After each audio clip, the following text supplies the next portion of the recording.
Hey everyone, and welcome back to the channel. In today's review, we're going to be taking a look at the Transformers Earthrise Deluxe class Fasttrack.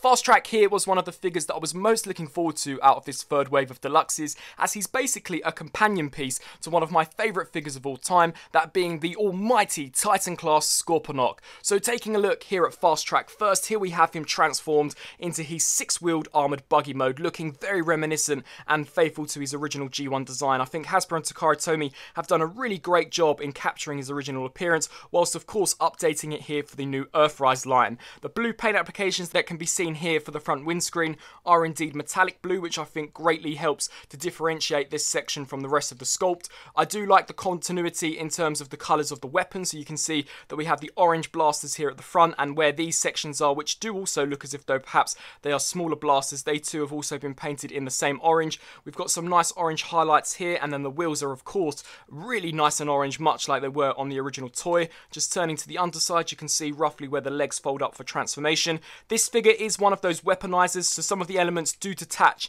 in order for you to transform him. So in a sense, he is a parts former. However, he actually does hold together a lot better than some of the other parts forming figures. The entire lower region as well as the legs do stay in one piece for all three of his alt mode, so that was definitely great to see. You can see that we have this dagger section here, and that is really the only piece that I think looks slightly out of place when compared next to the rest of the figure. Of course, you can remove this if you wish to have a more clean and coherent look, and personally I think that that looks a lot better than having the dagger sticking out the side. I think that this looks very, very awesome, and really I wish that they could have found a better place to hide this, perhaps underneath here or somewhere else. The only other places that you can store this is if you peg it into the sides of the arms, or if you do actually peg it into the head as the instructions state. He does roll really nicely, which is awesome, so if you have Scorponok transformed up into his base mode, this figure is going to have no problems whatsoever in rolling around the base mode of Scorponok. And talking of Scorponok, let's bring out the tiny headmaster, which is actually compatible with Fasttrack here in his buggy mode.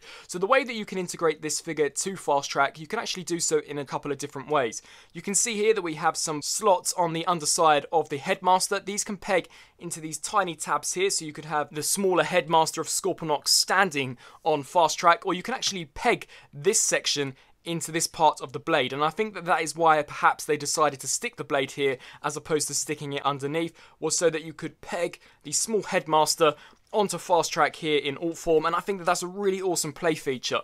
Personally, I would have much rather had them found a way to actually store this in the cockpit of the buggy mode. I think that would have been a lot cooler of a play feature, and once I get into transformation, you'll see that there is actually more than enough room for them to have done that. So it's quite unfortunate that they decided to go the lazy route and just stick him here at the top, but nonetheless, here for a comparison between Fasttrack and Scorponok's headmaster, you can see that it definitely, to me, looks as if though it's in scale. A really, really awesome looking alt mode, just giving you a one last 360 degree look from a bird's eye perspective, and then a side perspective. You can see that he does clean up really nicely. We can also detach this section here and then fold out this piece, and you have that modular connector system, so you can peg this onto some of your other figures such as Optimus Prime's trailer or even Scorponok's alt mode. You can peg this onto the trailer section of Hoist, so that's definitely quite cool. And you can of course peg this onto some of the Battle Masters that we've gotten, such as Slitherfang or even Sound Barrier, but personally for me, I tend to just take it and fold it under there. And you can see that he does come apart a lot when the upper torso is concerned, but you can see that this section does keep its integrity, just snapping that all nice and securely into place. We'll very quickly take a look at some size comparisons. So very quickly here for a deluxe class Earthrise size comparison, here we have Fasttrack compared next to Earthrise Hoist, and you can see that Earthrise Hoist is slightly taller of a vehicle than Fasttrack, of which I really think he should be, as this truck in real life should be a really huge vehicle. And then in terms of a front perspective, you can see that Fasttrack is considerably wider than Hoist. He definitely looks as if though if he crashed into Hoist, he could for sure do some damage. And there is another size comparison from the side, just removing Hoist out of the equation and bringing in the Earthrise RC. You can just quickly get a sense of scale from these two figures. So definitely quite a cool looking deluxe, a little bit small in terms of its overall length, but you saw when compared to Hoist that I think that it more than makes up for it in terms of its overall width. So let's turn to transformation. Transformation on this figure is actually really fun and enjoyable. So to begin with, you're going to want to untab this back section here, and then at the same time pull this section away. So under here, these two tabs peg into these two slots, and then these two slots peg into these two tabs. Turning to this section, you're going to want to lift the feet up on either side, and then just fold this section over the top, and then fold this section over the top also. Take these pieces here and swivel those down, and that is the whole lower region of Fasttrack fully transformed. Bringing in this section now, you're going to want to just move these arms down, take this section and pull it out, take this piece and pull this out also. Rotate the head around. We're actually going to want to swap these, just completely inverse those, peg that onto this side, and then you can see there a peg and a peg there at the top. This one will peg into this slot here, and then this will slide into this slot. So just align these up appropriately, give that all a nice squeeze, and then come into this section now. There's a few ways of which you can transform it. The official way is to leave it like this and just tab this into the back, which is, in my opinion, is a better way of storing it. Or if you wish to incorporate the blade section, you can fold this section out, bring in the blade and peg this section in, and then take this and just store it there. So you've got a couple of different ways of how you can store this back piece. However, sticking with the official configuration, I'm just going to remove this here, peg this section on, take the blade here, and then just port it into the back. And there we have Earthrise Fasttrack fully transformed up into his robot mode. And so now taking a look at Fasttrack here in his robot mode, similarly to the vehicle mode, I think Hasbro and Takara Tomy have done an amazing job in just updating the overall design of Fasttrack, and in my opinion this is a really fun looking figure, especially here in robot mode. It's incredibly articulated, which I was quite surprised to see, and I think that the amount of detail that it has packed into it is more than suffice for a deluxe class. Bringing him in for a closer look and taking a look at that head sculpt, very detailed. I love all of the different crest sections. So we've got these pieces here which have been picked out in a nice silver, and then here at the forefront we've got these moulded in grey sections. The visor picked out in a red paint, very reminiscent to that of Scorponok. The front chest section too is also quite detailed. You can see the reflectiveness to the paint used there for the blue, and we've also got some nice black outlines as well. And here, if you take a look at the sides of the arms, these two have also got some black detailing. And then here for the forearms, also some nice details. And once again, similarly to the buggy mode, we can see the blasters. I think the detailing on these is also quite nice. The torso region, the lower region as well, very nicely detailed. As we turn to the thighs, all of that panel detailing. And then the legs, very nice. You can see this mesh detailing. And the feet there have also been detailed quite nicely. As we turn to the back, you can see that their legs are indeed hollow. However, that is due to transformation. But the rest of him does fill out quite nicely. You can remove the blasters if you want and actually peg them into the top if you so desire. You can also take this here and have this as a dagger weapon for Fasttrack. So that's completely up to your own personal preference. Or what I actually like to do is remove this back section here, flip this section out, take the blade, and then port this in, and have this as if though it's almost a bladed shield for Fasttrack. I actually think that's quite an awesome looking weapon, and have been able to get this figure into quite some cool poses whilst wielding this. So you can see, you can definitely have this as if though it's a dagger slashing the Autobots, or as a huge riot shield to fight off against the Autobots. So some great playability and versatility in terms of how you can mix around some of the elements, especially the back section. So that's all really awesome. As we turn to articulation, we do get a swivel joint here at the head, so that can swivel left to right. We do get a full 360 rotation there at the upper arm. We also have these hinge joints out to the sides. They don't hinge out all the way, which is unfortunate, but I think that we get more than enough range of motion. We do get a full 360 here at the upper bicep, as well as a 90-degree bend there for the elbow. Full 360 rotation there at the wrists, as well as a full 360 rotation there for the waist. Due to the way the figure transforms and due to that modulator connector piece, you can also get a fake ab crunch out of the figure as well. It does look slightly odd from the side, however, if you get this figure in a pose, I think that it can more than work. So you can see how that hinge joint works there. Very awesome. The legs can kick forwards that far, which is to a great degree, as well as back that far. He can do the split, full 360 rotation at the thigh. Well over 90-degree range of motion there for the knee due to the hollow nature of the inner legs. But I think that's an awesome range of motion. And then finally here for the feet, we do get these astounding joints here for the ankle rocker motion, and the toes can also pivot forwards and backwards. So in terms of articulation, for a deluxe class, I think that it's really, really well done. And for a size comparison, here we have Fasttrack compared to that of Zarak. And Zarak is basically a deluxe class figure, and you can see that he's slightly taller than that of Fasttrack. However, I think that the scale here works quite nicely. Fasttrack definitely feels as if though he's a very substantial deluxe in terms of the overall weight used. And in terms of scale, I don't think that he's too out of scale with some of the other Earthrise Deluxes. Especially when we bring in the Earthrise Wheeljack for comparison, you can see that Fasttrack is actually taller than Earthrise Wheeljack. So definitely a very great looking deluxe, both in terms of detail, articulation, as well as height. I think he scales really nicely with the rest of the figures. And the other reason I brought out Wheeljack was because we're actually now going to transform Fasttrack from his robot mode into his Tyrant Spear mode. Before we get onto that, however, I want to remove some of the elements to show you how you can weaponize some of your other figures. So what I like to do is take these sections here and just fold these up, and then just collapse these sections down on either side, and you can see we have these pegs.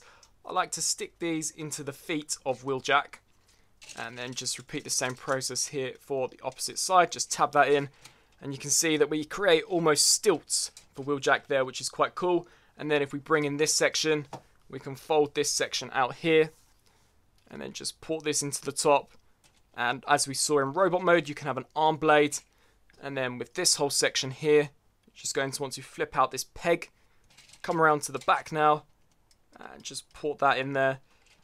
And then here with the arms, you can just tap these sections in and have these coming over the top. Repeat the same process here for the opposite side. So just snap that nice and securely into place. And there you have Wheeljack. I just pegged this back in, fully armoured up with all of Fasttrack's components. Now, a really big missed opportunity that I have found here with Fasttrack is that you cannot combine him to Zarak, and I think that's so unfortunate, as it would have been great for you to have utilised Fasttrack for both Zarak's Headmaster mode as well as Scorponok's Titan mode. Bringing in the robot mode, you can see that unfortunately we have no peg here on the back, so we can't store anything here on the back, and it would have been awesome if you could have pegged these in. However, due to the way the foot is designed, you can see that we have this small tab. It just will not peg in whatsoever unless you have it at this angle.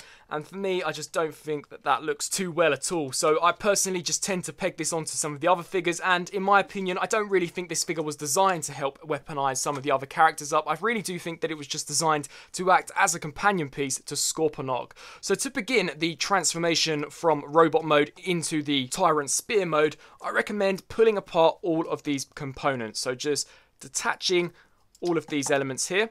What we'll now do is bring back our legs. Just fold these sections out and peg those in. As stated previously, throughout all three of Fasttrack's modes, you never have to remove any of these elements whatsoever, which is really awesome. So to begin, you just want to align these sections up here and fold those out. Bring in this section. For robot mode, it was like this. For the spear mode, you're going to want to hinge it outwards. Now, this was an aspect where I really think they could have made this section hollow for us to actually fit the Headmaster in when in the buggy mode. I definitely think that's something they could have done. However, you saw how it stores in buggy mode. It does just hang off the back of the blade, which is unfortunate. But nonetheless, transform it so we have this port here visible, and then just align this up and snap that into place. Come to this section and you can see two slots here and here, as well as these two tabs, that all of this is going to align up with nice and securely. So just port that in, and then turning to this section now, you're going to want to rotate this section so that it looks something along the lines of this, and then just peg that into place, and then repeat the same process here for this side. Just snap that into place.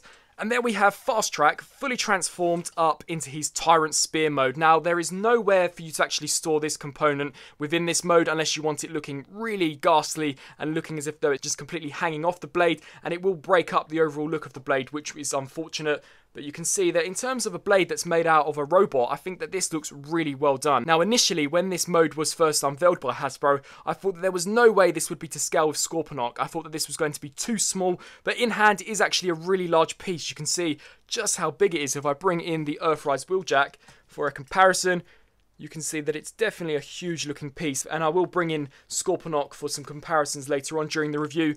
But the detailing on this, I think, works quite well. The Tyrant Spear mode is really awesome, and is probably how I'll be displaying Fasttrack, as when Scorponok is wielding this spear, he looks even more intimidating than he did already.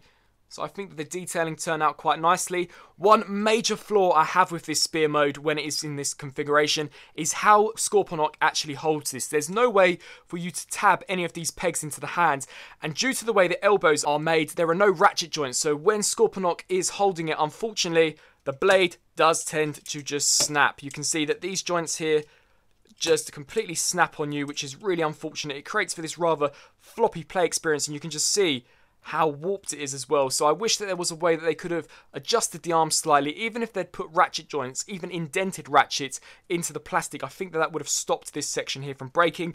But without further ado, let's bring in Scorponok and show you how he looks wielding this spear. Now, for this segment of the review, I have actually got Scorponok sitting down, just as I've changed my review station since my review of Scorponok, and this review station can no longer accommodate Scorponok's huge scale. However, rest assured, I will post images throughout this review which will show you Scorponok standing up wielding the spear. But I just wanted to demonstrate quickly here how you can actually implement this into his hand. Now, you can see the way Scorponok's hand is designed is he has all of these different ridges, and that's basically the only way he can grip this. It's really unfortunate that none of these pegs here can securely slide into any of this plastic, which was so unfortunate as it isn't the best of grip. So what I recommend doing is just closing that, and you can see that it is very loose fitting in there, but it is just designed for a display option. What I do like to do though is bring out this component of Fasttrack and make use of this port here. So what I tend to do is peg this into this section, and you can see it creates for this bulk section here. Scorponok does actually have this huge hollow space in here,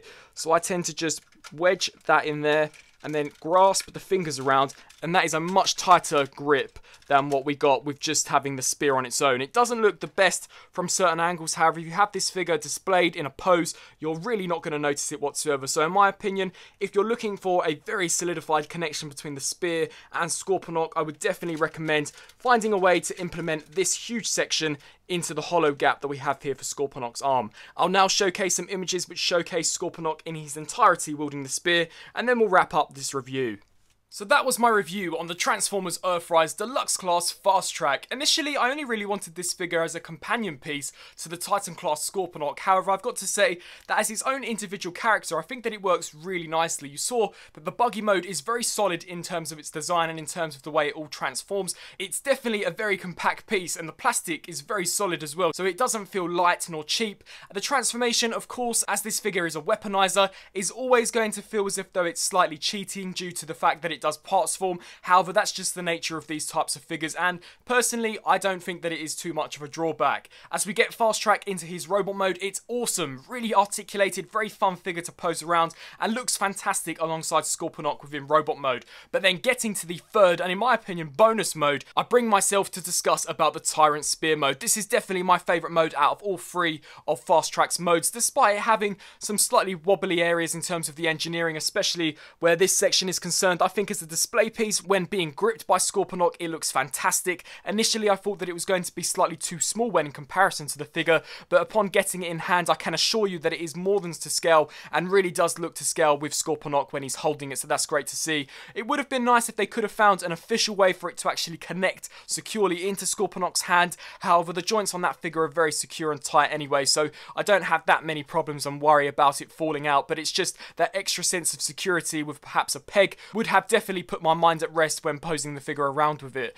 But with all that being said, I definitely think this is a really good figure and definitely one worth picking up, especially if you have Scorponok. So that just about wraps up my review. Did you enjoy this review? If you did, please do let me know down in the comment section below. Be sure to let me know what you think of the figure and whether or not you'll be adding it to your collection. And until my next review, I'll see you then. Thanks for watching.